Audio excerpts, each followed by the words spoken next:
மௌலவி அப்துல் வஹாப் பாக்வி வெளியில்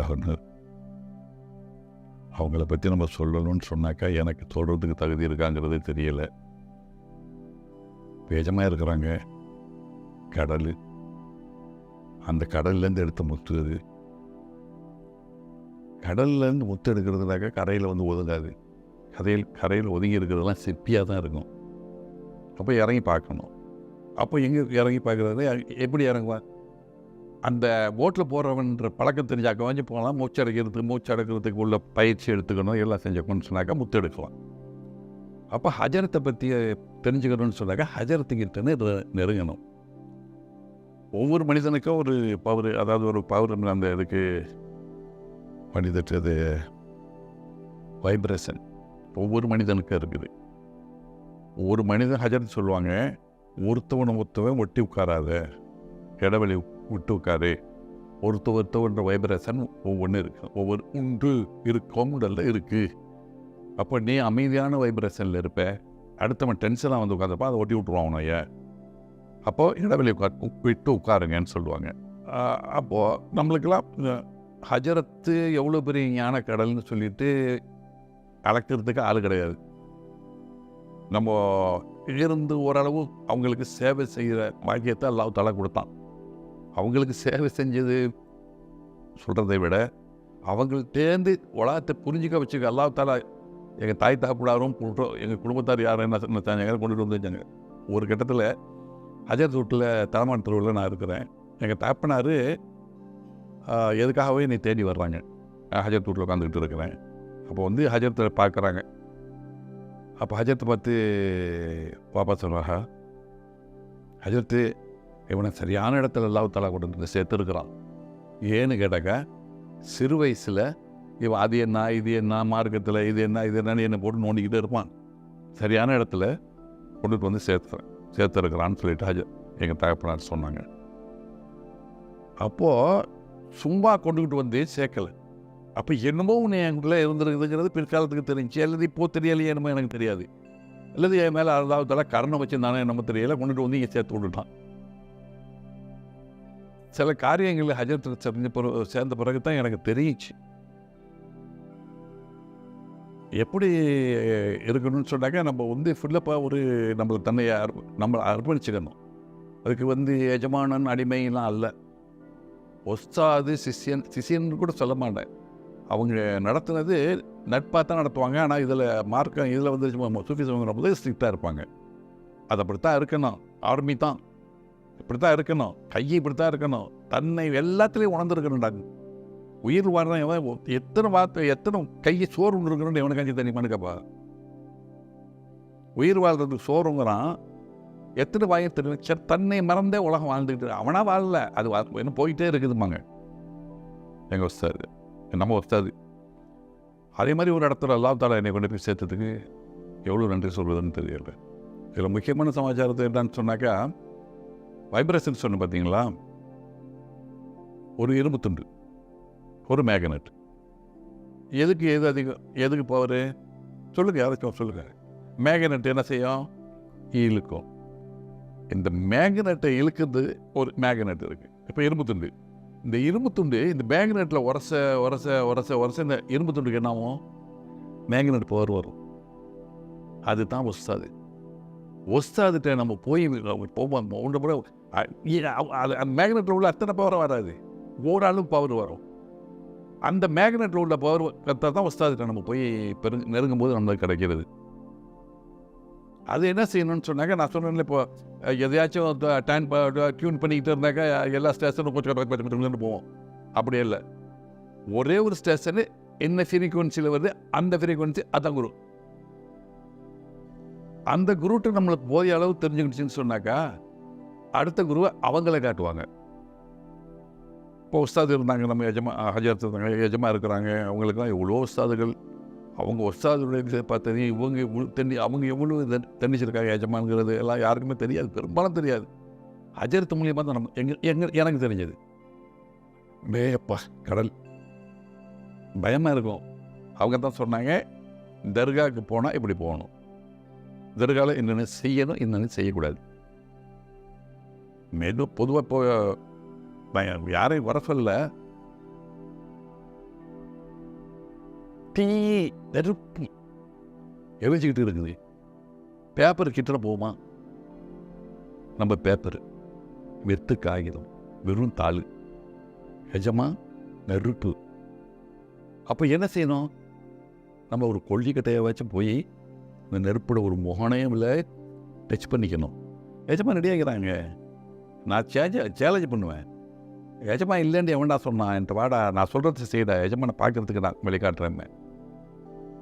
எஜமானை பார்க்க முடியும், பார்த்துக்கிட்டு இவ்வளோ பேர் பார்க்குறாங்க. நம்ம ஊரில் இந்த இது இருக்குது, இந்த இடத்துல இருந்து பார்த்தவங்களாம் இருக்கிறாங்க. விளக்கு தண்ணி போதும், அது லேசாக நினைக்காதீங்க அந்த இடத்த. அந்த இடம் லேசான இடம் இல்லை அது. அப்படி இருக்கும்போது ஹஜரத்து என்ன சொல்லுவாங்க, ஒரு நிகழ்ச்சி நடந்துச்சு. ஹஜரத்து, மனிதன் தன்னை எப்போவுமே உணர்ந்தவனாக இருக்கணும், ஸ்டில்லாக உட்காரணும். நம்மளோட மூளை குப்பை தானே, குப்பை வண்டி தானே. நீங்கள் வேறு ஒன்றும் செய்வானா? ஒவ்வொரு மனிதனுக்கு சொல்கிறேன், உங்களுக்கு சொல்கிறேன். ஒரு டேப் ரெக்கார்டை வச்சுங்க, கண்ணை முடியுங்க, மைண்டை மட்டிலாம் கவனிங்க. அந்த நேரத்தில் என்னென்ன ஓடுதுங்கிறத அப்படியே பேசுங்க. மொழியில் ஓடுறது நம்மளுக்கு தெரியும் தானே, அதை அப்படியே வாயால் பேசுங்க. கேசட் ரெக்கார்ட் பண்ணுங்க. ஒரு 1/4 மணி நேரம், 15 நிமிஷம், 1/4 மணி நேரம் பேசுங்க. ஆஃப் பண்ணிடுங்க. அப்புறம் ரிவைண்ட் பண்ணி போட்டு பாருங்கள் அந்த கேசட்டு. எப்படி இருக்குன்னு நினைக்கிறீங்க? பைத்தியத்தை விட கேவலமாக இருக்கும். அப்படி இல்லாமல் இருக்கிறதுக்கு என்ன செய்யணும்? கண்ட்ரோல் மை செல்ஃப், அல்லது எல்லாரும் சேர்ந்தாக்கா அவர் செல்ஃப். ரைட்டா? புரியுதா? அப்போ என்ன செய்யணும்? நம்ம கண்ட்ரோல் பண்ணி எய்த்தப்பில் அவன் என்ன செய்கிறாங்கிறது சொல்கிறதுக்கு முன்னாடி உன்னை பார்த்துக்கங்கிறது தான் மெயினாக. நம்ம பார்த்துக்கிட்டு பாதுகாத்துக்கிட்டோன்னு சொன்னாக்கா அல்ஹம்துலில்லாஹ் எல்லாம் நல்லாயிருக்கும்.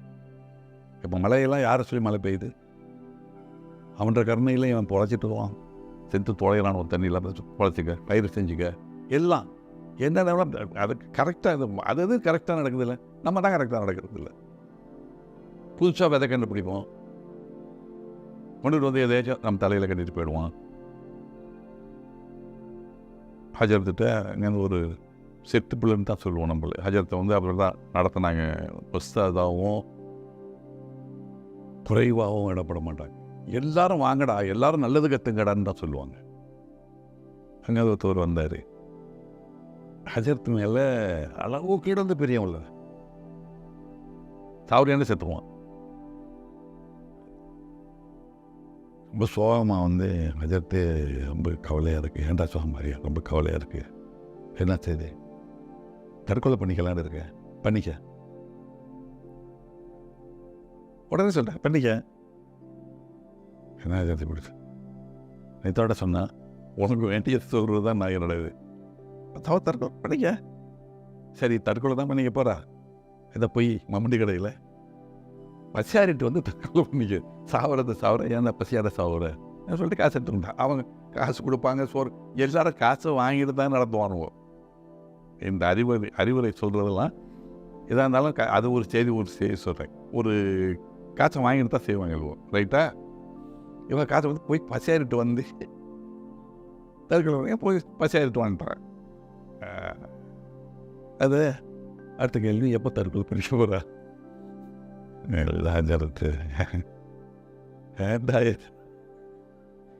அளவு கடந்த மரியாதை ஹஜரத்து மேலே சொல்ல முடியாது. அது மாதிரி இப்போ மேகனட்டுக்கு இரும்புக்கு வருவோம். இப்போ எப்படினாக்கா தேய்க்கணும். இரும்பை மேகனட் வச்சு தேய்ச்சா தான் ஏறும். அந்த தேய்க்கிறது தான் பின் ட்ராப் சைலண்ட் அண்டு லிசனிங். மூளை ஃபஸ்ட்டு ஃப்ரீ ஆகிடணும். அதுதான் ஃபஸ்ட்டில். யார் சொன்னாலும் சரி, அவங்க சொன்னாங்க அட்லீஸ்ட் 20 minutes ஸ்டில்லாக உட்காரு.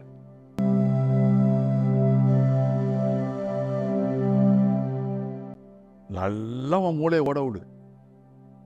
நீ எதையே கண்ட்ரோல் பண்ணாத. குப்பை வர்றது பூரா ஓடட்டும். 20 நிமிஷம் சரியாக தெரிச்சிரு. ஏதாச்சும் குப்பை இருக்கிறது வெளியாகும் தானே. தொலைஞ்சிட்டு போகுது, எப்படி கொஞ்சம் நாளைக்கு செய், அப்புறம் உனக்கே வெக்கம் வரும், உடனே நினச்சி உனக்கே வெக்கம் வரும். 20 நிமிஷம் உட்காரோம், ஒரே குப்பையாக வந்துக்கிட்டு இருக்கு, எப்போ தான் நல்லது வரும்? இப்போ புதுசாக ஒரு ஊருக்கு போகிறீங்க, ஒன்றுமே தெரியாத ஒரு ஊருக்கு, யார்ட்டையாச்சும் வழி கேட்கத்தானே செய்வோம். அவன் கோமன் கட்டினவனா, பேண்ட் போட்டவனா, பேட்டா கட்டினவனா, தொப்பி போட்டவனாக்க பார்ப்போம். நம்ம இந்த இடத்துக்கு இந்த ஊரில் எப்படிப்பா போகிறதுன்னு நம்ம கேட்போம். சரியான வழியாக இருந்தாக்க போவோம், போய் அந்த ஊரில் தெரிஞ்சுக்கணும். இந்த நாள் சொன்னாங்க, இப்படித்தான் கேட்டுக்கிட்டு வந்தேன்னு சொல்லி ரொம்ப நல்ல சந்தோஷம் தான் அந்த ஊரில் உள்ள நம்ம பார்க்க போனவர் சொல்லுவார். அப்போது நம்ம உஸ்தாதை கண்டுபிடிக்கணும். ஹஜரத் இருந்தாங்கன்னாக்க அவங்க நல்ல இது ரொம்ப ஸ்டில்ஸாக இருப்பாங்க, ரொம்ப ஸ்ட்ரிக்டாக இருப்பாங்க. சும்மா அப்படியே உட்காந்துக்கிட்டு இருக்கும்போது அது கையில் இருக்கிற கிச்சன் இருக்குல்ல, சாவியை கொத்தால் அடிப்பாங்க, அங்கே தூக்கி அடிப்போம். எங்கடா போயிட்ட சே சொல்லிக்கிட்டே இருப்பாங்க. நம்ம ஒருத்தவங்களுக்கு அவங்க ஒரு வார்த்தை சொல்ல மாட்டாங்களான்னு நம்ம போய் ஆண்டு வாயப்படத்துக்கிட்டு உட்காந்துருக்கும்போது ஸ்டில்லாக கவனம் போய் தலையை சொரிஞ்சுக்கிட்டு மூக்க சொரிஞ்சுக்கிட்டு அதை சொரியாமல் இருந்தால் செத்தா போயிடுவா. நீ அருகிதில் அந்த ஒரு செகண்ட் சொரியாமல் இருந்தால் செத்து போயிடுவியா? அதை கண்ட்ரோல் பண்ண முடியாமல் என்னடா நீ மனுஷன்? கால் மரத்துலேருந்து மாற்றுக்கு வருவாங்க, மரத்தா என்ன செய்வா? செத்து போயிடுவியா? மறக்க விடு. இப்படியா இருந்தாலும் இப்போ நவத்தி போடுறீங்கள, எல்லாம் முடிஞ்சதான் நவத்தி போட்டுக்க, புரியுதா? ஆர்மி ஸ்ட்ரிக்டை விட அதிகமாக இருக்கும். ஸ்ட்ரிக்டில் அப்படி இருக்கும். அதே மாதிரி தன் வேலையை நானே செஞ்சுக்கிறோன்னு ஒரு இது போடுவாங்க. ஹஜரத்து தனியாக தான் இருப்பாங்க வீட்டில். இப்போ என்ன செய்வாங்க, சாதாரண எல்லாருமே செட்டு பிள்ளைகள் எல்லாரும் இருந்தாலும் அங்கே அவங்க சில நல்ல காரியம் சீதா செய்வாங்க. அவங்கள பெரும்பாலும் எல்லாருக்கும் என்னன்னு தெரியும், ஓதி பார்க்குற சாப்பிட்னு தான் தெரியும். உள்ள முத்து தெரியாது, இறங்கி பார்த்தா தானே தெரியும். அவங்களுக்கு என்ன தேவை, பூண்டு ஊதுனாலும் தெரியும், ஊதாக்கிட்டே நினச்சாக்க நல்லா போயிடும், அது நல்லா போயிடும், அதுவும் தெரியும் அவங்களுக்கு. ஹஜரத்து பேரை சொல்லி அங்கே போனாங்க நல்லா போயிடும்ப்பா அப்படி பேசிக்குவாங்க. அது ஒரு பக்கம் இருக்கும், அது ஒரு காரியம். இப்போ நம்ம ஹஜரத்துட்டு நெருங்கிறதுக்கு முதல்ல செட்டுன்னு ஒரு சிலரை குறிப்பிட்டு வச்சுருந்தாங்க பார்த்தீங்களா? அவங்க ஹஜரத்துடைய செட்டு பிள்ளைங்கள்கிட்ட ஒரு ஆள்கிட்ட பேச மாட்டாங்க, பேசி நீரிட முடியாது. அவங்க செட்டு பிள்ளைங்க அவ்வளோ டீப்பாக இருப்பாங்க, ஸ்டில்லாக இருப்பாங்க. இவருக்கு அவ்வளோ செய்ய தெரியும். ஹஜரத்து சொன்ன அந்த ஸ்டில்லு தானே இப்போ வேலை செய்யுது. நம்ம பேசும்போது அடுத்தவங்கள நம்ம சொல்ல கேட்குறபடியாக வச்சுக்கணும், டீப்பாக அவங்க கவனிக்கணும். அதுதான் அட்டென்ஷன். அது அட்டென்ஷனை வச்சு தான் எல்லாம் நல்லா ஓதிட்டு வருவோம். தம்பி நான் குலாப்ஜா மாதிரி இருக்கும், நிப்பாட்டுருவோம். எப்படி இருக்கும் நான் கேட்கணும். கஷ்டம் கிடையாது, அழுகும் புரிஞ்சுக்குவாங்க. ஹஜரத்து தெரியும் தானே இவன் என்ன நிலைமையில் இருக்கிறான் அப்படின்னு சொல்லிட்டு நிப்பாட்டுவாங்க. சரி நிப்பாட்டிடுவேன், ஓதாமே கொஞ்சம் நாளைக்கு இருப்பேன். கெஸ்டில் இருந்துகிட்டு இருக்கும்போது ஏன்னா இருக்கிறது சாப்பிட்றது, சமயத்தில் அங்கேயே தான் சாப்பிடுவோம். ஹஜரத்து சாப்பாடு வச்சு கொடுக்குறது இல்லை, பிளேட்டு கழுவுறது. அங்கே எல்லோரும் யார் சாப்பிட்றாங்களோ அவங்க பிளேட்டை அவங்க தான் கழுவணும். டீ குடித்தா அவங்க தான் கழுவணும். அவன் வேலையை அவன் தான் செஞ்சுக்கணும். ஹஜரத் அந்த வீட்டை அந்த செட்டு பிள்ளையில் இருக்கிறாங்க பார்த்துங்க, முர்தா ஷெரீஃப் அன்னைக்கு அவங்க தான் கழுவணும். அதுக்கு ஒரு மரம் வச்சுருப்பாங்க, 2-3 பேராக சேர்ந்து அவங்க 11 மணிக்கு வந்து கழுவிட்டு போயிடுவாங்க. சாயங்காலம் சாம்பிராணி போடுறது அவங்களுடைய வேலையாக தான் இருக்கும். ஏண்டாக்க அவனுக்கு பொறுப்பு வரணும், அவனுக்கு ஒரு அட்டென்ஷன் வரணும், அந்த இதில் ஒரு பாசம் பிரியம் வரணும். ஹஜரத் சொல்லுவாங்க, இந்த திங்கக்கிழமை முர்தா ஷெரீஃப் நான் லைட்டாக உங்களுக்கு சொல்கிறவங்களுக்கு தான் தெரிய முடியாதனால, அது நம்மளுக்கெல்லாம் ஒரு பெருநாளப்பா. ஞாயிற்றுக்கிழமை காலையில் முடிச்சதோட பெருநாள் மாதிரி ஃப்ரெஷ்ஷாக இருங்க, சேவிங் பண்ணுங்க, டெய்லி சேவிங் பண்ண சொல்லுவாங்க. டெய்லி சேவிங் பண்ணி ட்ரெஸ்ஸை அழகாக பண்ணு, நீட்டாக பண்ணு. நம்ம பிள்ளைகளோன்னு சொன்னாக்கா ஊரில் தனியாக தெரியணும், அதே மாதிரி நடந்துக்க. ரோட்டில் இப்படி நடக்கணும், ஸ்டெப் இப்படி வைக்கணும், எப்படி நிமிந்து போகணும், நிமிந்து உட்காரணும், எல்லாம் சொல்லுவாங்க. காரணம்னு ஒன்று கேட்கவோ முடியாது, இது ஏன்னு கேட்கவே முடியாது. பின்னாடி வரும் பதில் தெரிஞ்சு என்ன செய்ய போகிற, அடுத்தது தான் நீ தெரிஞ்சுக்கிட்டு என்ன செய்ய போகிற, சொல்கிறத கேட்க. நான் சொல்கிறத கேட்குறதா இருந்தால் மட்டும் இல்லை, இங்கே வா. இல்லாட்டி வரவேணும்.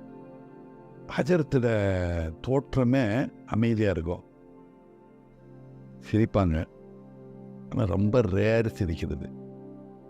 ஏன் சினிமாவுக்கு போகிறான்னு கேட்டேன். புரியுதா? முதல்ல போக சொல்லிடுவாங்க, ஏன் சினிமாவுக்கு போகிறா? சும்மா பொழுதுபோக்குறதுக்கு. நான் பொழுதுபோக்குறதுக்கு உன்ட்டு பொழுதுபோக்குறதுக்கு அவ்வளோ பொழுது இருக்குதான்னு கேட்டாங்க. ஒரே ஒரு வார்த்தை, புரிஞ்சுக்கிட்டீங்களா?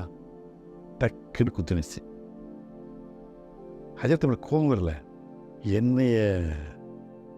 என்னத்துக்கு சினிமா பார்க்குறோம், வேஸ்ட்டு.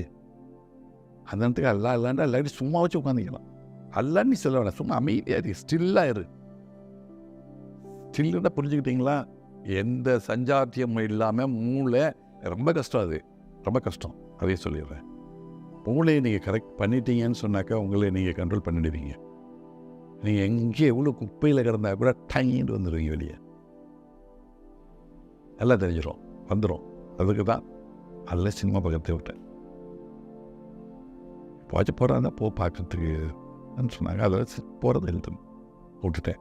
புக்கு படிப்பேன் நிறையா, எல்லா புக்கும் படிப்பேன். அப்போ ஹஜரத்திட்ட போய் சேர்ந்த பிறகு எதை பற்றியாக இருந்தாலும் இது சொன்னேன். வேறு ஏதாச்சும் பப்ளிக்காக ஏதாச்சும் செய்தி கேட்கணுமா கேளு, நான் சொல்கிறேன். நான் சொல்கிறத விட அவன் தெளிவாக தரேன். நல்ல பொது வார்த்தை இது. நேரடியாக ஒருத்தவங்க சொல்கிறத விட புக்கில் படித்தாக்க ஏறிடும் நினைக்கிறீங்க? கேட்குறேன். அப்போது சொல்கிறதும் கேட்குறதுன்னா ரொம்ப டீப்பாக உட்காரும். அது மாதிரி இருந்துகிட்டு இருந்தோம்.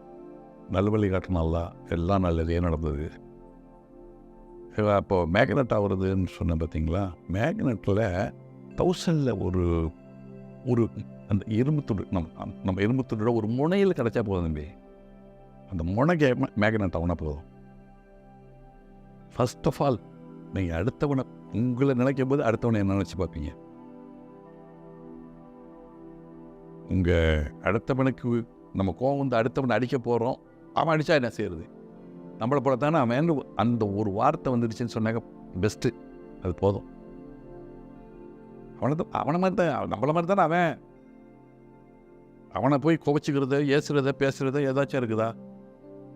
அடுத்தவனையும் தன்னையை போல நினச்சிட்டோன்னு சொன்னாக்கா எந்த விதமான ஏற்றத்தாலும் வராது, மேலேயும் வராது, கீழே வராது. அப்போ என்ன செய்வீங்க? உதாரணத்துக்கு நீங்கள் ரோட்டில் போயிட்டு இருக்கீங்க, பைக்கிலேயே போகிறதா வச்சுப்போம். ஒரு குழந்தை கீழே விழுந்துடுது, பைக்கில் டொருன்னு போயிடுவீங்களா, நின்று தூக்கி விட்டு போவீங்களா? அது என்னது? ஏன் நின்று தூக்கி விடணும்? இரக்கம், மனிதத்தன்மை. நம்முடைய உஸ்தாது நம்ம தேர்ந்தெடுக்கணும். அவ்வளோ சீக்கிரத்தில் உஸ்தாது நம்மளை தேர்ந்தெடுத்துக்க மாட்டாங்க, நம்மளை அலசி பார்ப்பாங்க. ஒவ்வொரு இஸ்மும் கொடுப்பாங்க ஓதுறதுக்கு. ஒவ்வொரு இஸ்முக்கும் பவர் இருக்குது. இப்போ சொல்லுக்கு பவர் இருக்குது, ரைட்டா? இஸ்முங்கிறது அல்லாவுடைய பெயர். ஒரு சொல்லை வச்சு சொல்லுவோமே, வா அன்னு சொல்கிறது எப்படி சொல்லுங்க? ஒரே குறிக்கோள் தான், ஒரே நோக்கம்தான், ஒரே சொல்லு தான், சொல்கிற துணியில் மாறுபடுது. அதே மாதிரி சொல்லுக்கு பவர் இருக்குது. அப்போ அல்லாவுடைய நாம பேருக்கு எப்படி இருக்கும்? திருநாமத்துக்கு பவர் இருக்குல்ல, அந்த பவரை நம்ம தாங்குவோமான்னு பார்ப்பாங்க முதல்ல. இந்த பேருக்கு இந்த பவராச்சே, இதை இவன் தாங்குவானா? இவன் ஆலமரமா, இந்த கதிரத்துட்டு போடும் வைக்கல பட்டத்தார பிடிச்சிக்கிட்டு எரிஞ்சிடும். ஆலமரந்தாக்க எவ்வளோ இருந்தாலும் தாங்கிக்கிட்டு ஈரப்பசையாக இருக்கும். அதே மாதிரி பார்ப்பாங்க. சரியாக செட்டப் ஆகும்போது இவன் லாயக்கப்படுவான் நம்மளுக்குன்னு சொல்லி வான்னு சொல்லிட்டு செட்டில் சேர்த்துப்பாங்க. செட்டுனாக்கா நம்ம ஒரு 30-35 பேர் இருப்போம். இதனாலே பெரியவர்கள் என்ன செய்வாங்க? பெரியவர்கள் மீனிங் நான் சொல்கிறது அவுலியாக்கள் தன்மையில் இருக்கிறாங்க. இல்லை அவுலியாக்கள் மாதிரி வெளியே காட்டிக்க மாட்டாங்க, வெளியே வரமாட்டாங்க. நிறைய குடம் தழும்பாதுன்னு ஒரு பழமொழி இருக்குது. அதே மாதிரி ஹஜரத்து நிறைய குடம், நமக்கு தெரிஞ்ச வகையில் அது நிறைய குடம் மாதிரி எத்தனையோ நிறைய குடம். எனக்கு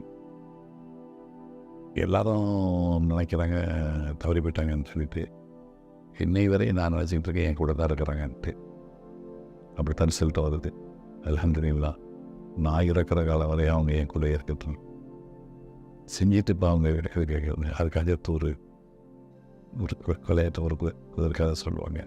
ஒரு குருவி இருக்குமாங்க, ஒரு குருவி சிட்டுக்குருவி மாதிரின்னு வச்சுக்கோமே, சிட்டுக்குருவின்னு சொல்லலை, வந்து ஒரு குருவி இருக்கும். அது என்ன செய்யுமா, ஒரு பழத்தை திங்காதுன்னு எல்லாம் சொல்லி வச்சிரு. டேஸ்ட்டாக இருக்குன்னு சொல்லிட்டு போய் தின்னுட்டு வந்துடும். தின்னுட்டு வந்த தடவை ஓத்தால போய்கிட்டே இருக்கும். அந்த குருவி வந்து என்ன செய்யும், ஓத்தால போகுது, ஆண்டவனே ரொம்ப போய்கிட்டே இருக்குது, என்னை நிப்பாட்டு, என்னை காப்பாற்றுன்னு சொல்லிட்டு கதறணும். சரிடா, எல்லாம் அவன் நிப்பாட்டிடுவான். அவன் தான் இறக்கப்பட்டவனாச்சு. நேராக அந்த பழத்துக்கு தான் போகணும். மறுபடியும் அதே மாதிரி வரும். அதே மாதிரி அது எதுக்காக சொல்கிறதுன்னு லேசாக சொல்லுங்க யாராச்சும். நம்ம மனசு அப்படித்தான் செய்யும். திரும்பி திரும்பி ஒரு இதுக்குத்தான் போகும். அதை கட்டுப்படுது. நல்ல ஹஜ்ரத்து தமாஷுக்காக இது ராத்திரிலாம் ஜாலியாக இருக்கும். 12 மணிக்கு உட்காருவா பேசுகிறதுக்கு. ஃபஜ்ர் முடிஞ்சிடும், அப்புறம் தான் தூங்குவோம். அப்படியே லண்டாக வரும். அப்புறம் யார் டிஸ்டர்பாக இருக்காது. சுப்ஹானல்லாஹ். அல்லா போதுமா, அவனை ஒரு 100ல் 1 பாகமாச்சும் பெற்றுக்கிட்டோமா, 1000ல் 1 பாகம் பெற்றுக்கிட்டோமாங்கிறதே எனக்கு சந்தேகம். கடல் என்ன, அவங்களும் எல்லா செய்தியும் சொல்லிப்பில்ல, யார் யாருக்கு என்னென்னு தாங்கம்மா. அல்லா என்னக்காரு, என்ன நபுசையும் சேர்த்துக்காருன்னு உட்காந்துக்கிறோமா, யார் சொல்லுவா? அல்லா அப்படி சொன்னாக்க நம்ம எப்படி இருக்கணும்?